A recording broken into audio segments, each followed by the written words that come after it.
Olá, o ano está apenas começando, apenas alguns dias já passaram, temos meses pela frente e ainda estamos naquele momento de planos. Um dia desse, conversando com uma pessoa, estava muito frustrada porque fez muitos planos para esse ano e o ano mal começou e uns ou alguns desses planos que foram traçados no ano passado já se perderam, a motivação já foi embora, já não consegue mais imaginar que isso seria possível para esse ano. Eu queria pensar com você sobre essas expectativas ou sobre esses sonhos. E a pergunta que eu posso e devo te fazer agora, e faço a mim mesmo também, é: o que move a sua vida? O que você está esperando para esse momento de início de ano ou para o ano que está se iniciando? Dependendo do que você responder, você vai definir um resultado lá na frente, porque a visão que temos e as escolhas que fazemos definem o resultado das coisas.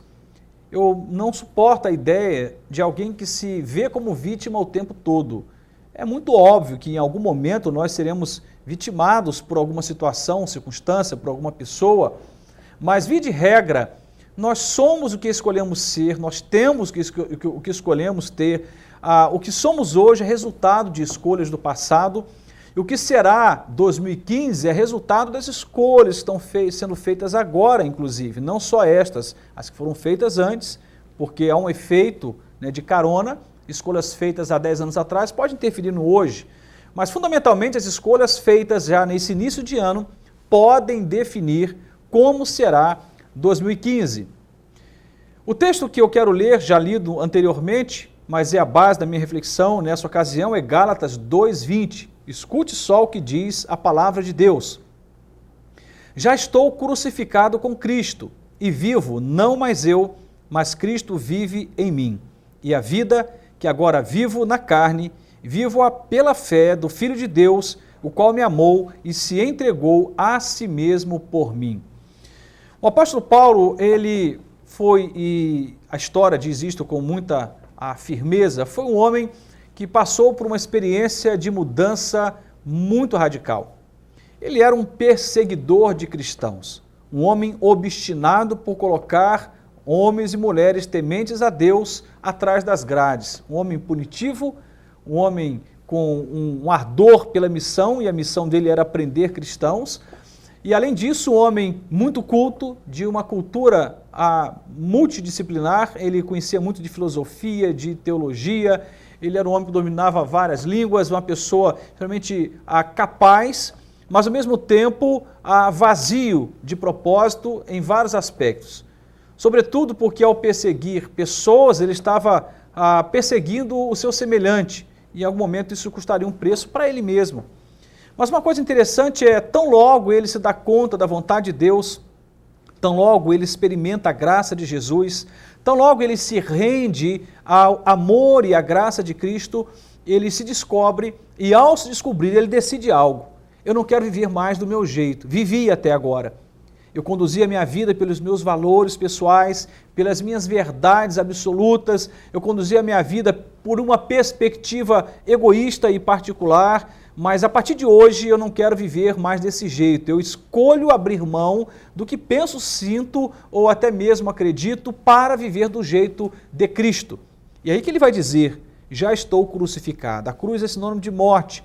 Ele está dizendo: eu estou me crucificando, não no sentido penoso da palavra, não no sentido desastroso, caótico. Ele está dizendo outra coisa aqui, está dizendo não que ele deveria ir para a cruz como Cristo foi, até porque o sacrifício de Jesus foi cabal, único e perfeito, conclusivo. Não há mais necessidade de um outro caminho de redenção, senão por meio do próprio sacrifício de Cristo. No entanto, ao dizer já estou crucificado com Cristo, ele está dizendo: eu assumo um compromisso de obediência e eu assumo um compromisso de não viver do meu jeito, mas do jeito de Cristo. Eu quero morrer para a minha vontade, para as minhas escolhas e viver para Deus e do jeito de Deus. Quando ele fala sobre isso, ele está dizendo que move a minha vida é viver do jeito de Cristo. Eu quero ser parecido com Jesus. Bom, parece muito subjetivo, mas ao mesmo tempo, olhando para as Escrituras Sagradas e observando o caminhar de Jesus, percebemos que não é tão subjetivo assim. Há muita objetividade nas Escrituras. Por exemplo, vivendo do jeito de Jesus, é preciso viver e celebrar o perdão. Vivendo do jeito de Jesus, é preciso viver e celebrar a simplicidade, a humildade. É preciso celebrar e viver uma vida em que o outro tem importância, em que o egoísmo é trocado pelo altruísmo. Então há muita objetividade nesse projeto de vida. Então o que movia o coração de Paulo, o que é que ele esperava? Ele esperava de Jesus e esperava viver a vida de Cristo. E o que a história conta é um homem que deu uma guinada tremenda na sua vida de 180 graus, muda completamente o seu percurso e começa a viver de outra ordem ou por outros valores. E Paulo então deixa bem claro que ele não esperava qualquer coisa. Eu sei que todos nós esperamos muitas coisas, inclusive esperamos para este ano, mas a melhor coisa que temos que fazer é esperar em Deus. Já compartilhei sobre isso no outro momento, já nesse programa, eu estou querendo enfatizar aquilo que já vinha trabalhando antes, porque não adianta eu esperar ter, como dizia no outro momento, ter o meu primeiro filho, casar esse ano, de repente fazer uma aquisição de um bem, trocar de casa, fazer uma viagem, tudo isso é importante. Mas todos os projetos humanos, se não forem construídos em torno da pessoa de Cristo, são projetos que vão se desfazer como um castelo de areia e pouca coisa vai sobrar. As viagens que fazemos, e são importantes fazê-las, viram lembranças numa fotografia. O dinheiro que ganhamos é gasto. A juventude ou o investimento no corpo, uma hora perde o sentido, podemos adoecer, podemos sofrer um acidente. Então estou dizendo que você não deva fazer essas coisas, estou dizendo que este não deve ser o principal foco. Paulo está dizendo, vivo não mais eu, mas Cristo vive em mim, e agora a vida que estou vivendo não mais na carne, mas na carne pela fé, ou seja, não estou abrindo mão de ser gente, continuo vivendo aqui nessa terra, mas vivo aqui na terra na dimensão espiritual ou na dimensão da fé. Vivo pela fé, no Filho de Deus, o qual me amou e se entregou por mim. Paulo está deixando bem claro aqui para nós a sua real motivação. Ele sabia o quanto custou a sua redenção, o alto preço do amor de Deus pago pela vida dele. Ele sabia o que era o desafio de Cristo, viver pela fé. Ele sabia do seu foco. Ele tinha bem definida ali uma estratégia de vida.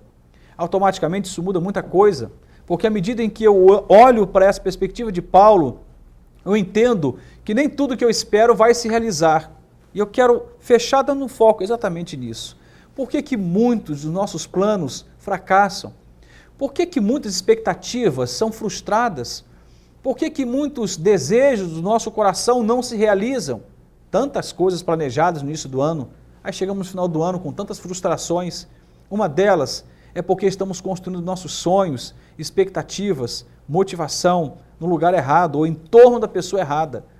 Que tal você começar a fazer planos em torno de Deus? Por que não perguntar para Ele, Deus, o que o Senhor pensa? Qual o teu desejo? Aí de repente você pergunta, mas olha, essa conversa não vai produzir efeito, porque como eu vou ouvir Deus? Leia a Bíblia Sagrada, abra as Escrituras Sagradas na sua casa e Deus vai falar com você. Deus fala conosco de várias formas, mas fundamentalmente Deus fala através da palavra revelada, da Bíblia Sagrada. Você pode falar com Ele através da oração, Ele vai falar com você de várias formas e sobretudo, como eu estou dizendo, pela palavra. As decisões mais difíceis da minha vida foram tomadas baseando uma por uma na palavra. Escolha por família, decisão por ministério. Eu tenho uma série de decisões tomadas na vida, mudança de cidade, elas foram tomadas a partir do conselho da palavra de Deus. Então, o que move a sua vida? Se você perguntasse isso para Paulo, Paulo diz a obstinação de viver a vida de Cristo, de viver dentro do projeto de Deus. Se você perguntasse para Paulo o que é que você espera ou em quem você espera, ele diria, eu espero em Cristo. E o que você espera? Eu espero viver pela fé. Eu espero depender de Deus. Ele não está dizendo não tenho planos, está dizendo não tenho planos, mas planos que farei de acordo com a vontade de Deus e pela fé. Ou seja, se Deus não agir, não vai se realizar. Uma coisa interessante, e a Bíblia é clara em dizer isso também, que quando nós nos aproximamos de Deus, Temos que crer que Ele existe, está registrado em Hebreus. Temos que crer que Ele existe e que Ele é recompensador daqueles que o buscam. Veja só, Ele é recompensador daqueles que o buscam. No Salmo 37, a Bíblia diz, agrada-te do Senhor, Ele concederá o que deseja o teu coração. Deus não é um Deus punitivo, malvado, Deus não é um Deus ditador, pronto a nos escravizar, a nos punir, não é um Deus masoquista que deseja nos ver sofrer de jeito nenhum. Ele é um Deus que parece com a figura de um pai, mas não um pai qualquer, mas um pai absoluto, em bondade, em amor, em graça e que tem o prazer de realizar os desejos do seu coração. Aquilo que afina com a vontade de Deus, Deus tem um prazer de realizar. É óbvio que a vontade dele não é como a minha, a dele é perfeita. Os planos de Deus são mais elevados que os meus, mas eu preciso entender que os planos que não se realizam, possivelmente, são planos que eu construí em torno de minha perspectiva pessoal, do meu egoísmo, dos meus planos particulares, das minhas verdades, sem considerar pela fé qual é a vontade de Deus para a minha vida. Muitos planos que você está fazendo, ou alguns deles, se realizarão, outros talvez não. Mas quer uma dica? O ano está apenas começando. Dobre os seus joelhos, peça orientação a Deus, busque-o de todo o seu coração e faça planos junto com o Senhor. Põe uma cadeira à sua frente e diz, Senhor, se assenta aqui, fala comigo, abra as Escrituras e comece a fazer planos, planos que vão agradar o coração de Deus, planos que vão honrar ao Senhor e que naturalmente vão ser planos que vai gerar em seu coração uma profunda satisfação. Sabe por quê?